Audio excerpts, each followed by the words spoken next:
I'm talking to Dr. Astrid Eiland about her experiences in analyzing body language, particularly how females in America present themselves to the outside world. Can you say what first got you interested in this subject? Yes, when I first became a nurse and at a later time a psychologist, I started to look at how people presented themselves and what the reasons were.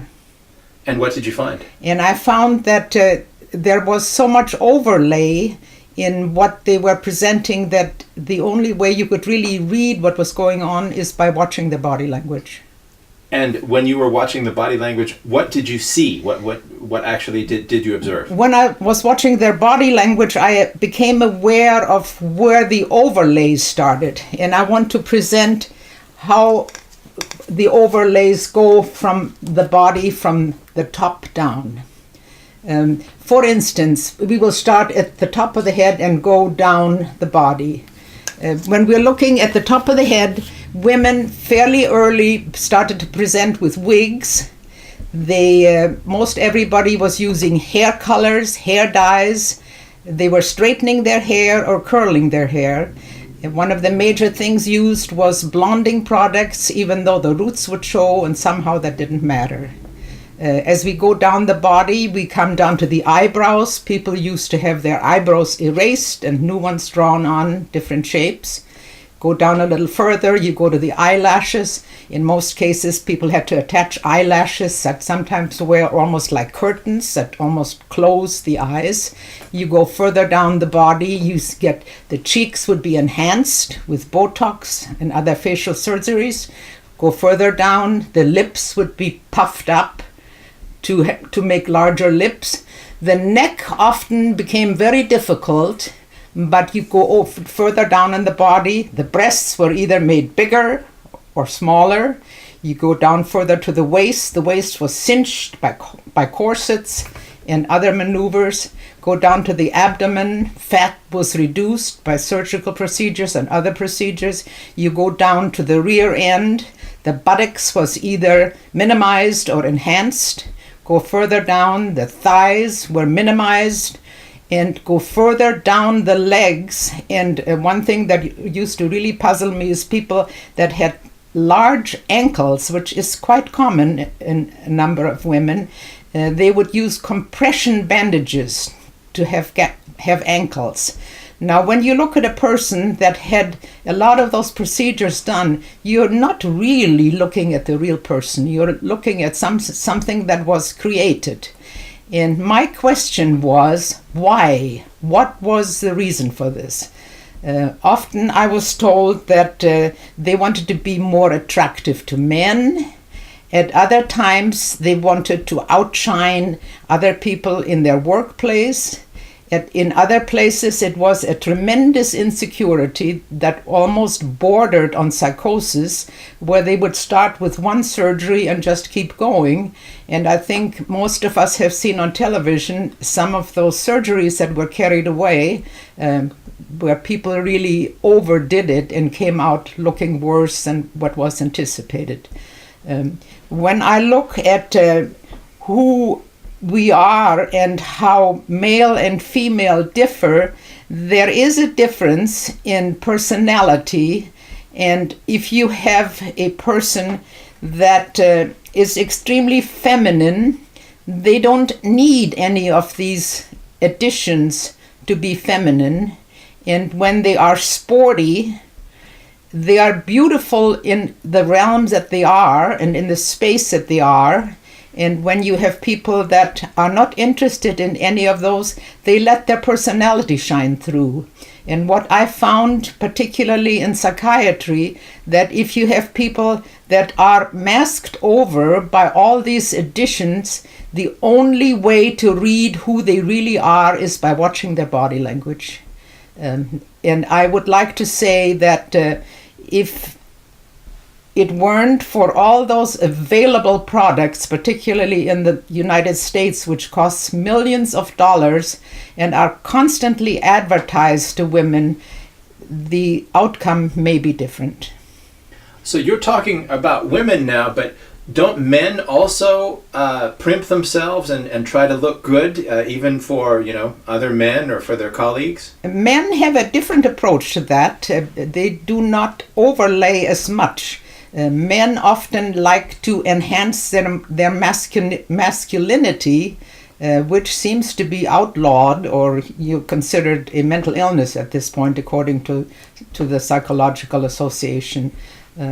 Men are not as covered up with who they really are, other than wanting to shine through their testosterone.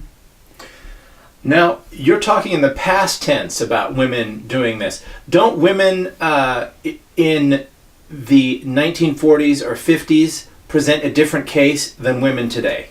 In the 1940s and 50s, women wore very different types of clothing. It was more appropriate to the jobs that they were doing. The skirts were not nearly as short as they became later. The heels were not quite as high, except in the realm of beauty queens and Hollywood. A lot of people used to try to imitate movie actresses, and if we really look at what movie actresses look like without the application or of some of these products, as well as surgery, they look like the rest of us, like normal people. So you're putting a lot of blame on the product, but isn't the fact that people buy these products, nobody forces them to buy things like that? Correct, but it is the advertisement, because the advertisement will say you will look 20 years younger or 10 years younger. That seems to be the name of the game. Rather than accepting your age and making the best of it, everybody wants to be years and years younger. Not that this enhances their lifespan, but again, this is to give a faulty image of who they really are. But hey, even the ancient Egyptians had makeup for both men and women. So can you really be too hard on people? That's a very good question. The Egyptians did it again out of one woman did it, and then another did it, and then another did it, and another did it. We see in Egyptian, we don't have records of how this affected them psychologically, so I cannot really speak to that. So women who use makeup, would you say that they have a sense of inferiority or needs? Or would you say that this is an expression of something deeper that's going on in them? The most rational answer to that would be they're not satisfied with what they look like without application of something. And that would be generally something that society puts on them, right? Yeah, that is what television puts on them, other people that they look at. For instance, if they have a friend that is the same age as they are, and with what application of whatever products they look a lot younger, it speaks to them as though I need to do something. Now, particularly with women who are working, couldn't a woman say, I have to look young so that I keep my job? For some people, they seem to think that. However, if you are a professional person and if you are good in your field, no amount of makeup is going to keep you on the job longer. I suppose that would be the case for many jobs, but say if you're an actor or actress, obviously there are more roles you get the younger you are. If you are an actress or actor, the studios know what can be done, because the studios are of course aware what they look like before the application of all those products, because you often see as they're going to the studio, they're carrying their makeup with them. They are not even wearing it yet. So you would say most of this inferiority that people have is probably given to them by watching movies, watching Perfect Lives and Perfect People. I would agree with that, and watching other people and being shown products with people that they know. Look what they look like without, and look what they look like with. And everybody feels like, or not everybody, but many people feel that without that assistance, they feel one down. So it seems like modern society is in an arms race, and everyone is using more and more products.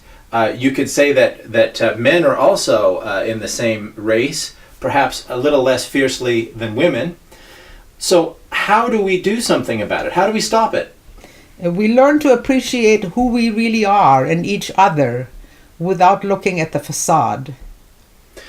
Would you say that would start in childhood? Yes, it should definitely start in childhood. So what kinds of things are appropriate to do for a child? For a child, gain knowledge. So you are respected for what you know, not how you look when you apply a product.